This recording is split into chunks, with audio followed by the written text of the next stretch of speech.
change the title if you want, but for the purposes of this, I'm just going to leave it at default and just click OK through this. We could just leave that all at default for now.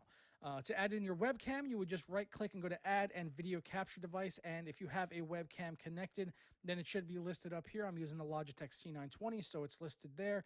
And this I just leave at default. I don't mess with any of the settings in here, but if you wanted, you could set things like the opacity, or you can disable the audio device on the webcam itself. But since I'm using a dedicated microphone, I'm not going to need to use the webcam microphone. And I definitely suggest using a dedicated microphone and not your webcam audio. It's not going to be great.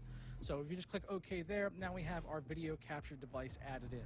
Now this sources box works a lot like layers on Photoshop or any video editing software, where basically what's on top is what is actually shown on top in the video. So if you have your video capture device or your webcam on top of the gameplay, that means your webcam is going to be displayed over the gameplay that you're showing. So initially it's going to be full screen, so you're going to want to customize this, and you could do this by going to edit scene here, and you can see what you're actually showing by clicking the preview button. So if you stop preview screen, and then you'll see what's actually going to be showing here, and then click edit scene, and you'll have the ability to customize it. This red outline will show up over that portion of what you're editing. So this would be the webcam here, which would normally be showing, but since I'm recording on a second instance of OBS, it's kind of blank right now, but you can just take my word for it that this would be the webcam. So if you want to have your webcam top left, or what I'm doing right now, you can just grab it and drag it to wherever you want. If you want, you can move it to the top right, or just snap to the corners. You can put it at the bottom right, bottom left, middle of the screen,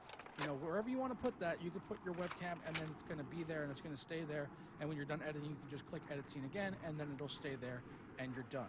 For game capture, this is something you're going to have to change quite frequently, because every time you launch a new game, you're going to have to change the property settings in here. So if I were to launch a game like Witcher 3, say, I would have to then Alt-Tab out of Witcher 3, and then you would come to game capture, right-click, and go to properties, and then you would come up here and you would hit this drop-down, and then Witcher 3 would then show up in this menu here as an option for you to select for your game capture. Now, I can't show you that right now, but you just have to take my word for it.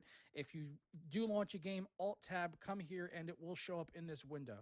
So basically, any game you launch, GTA 5, Witcher 3,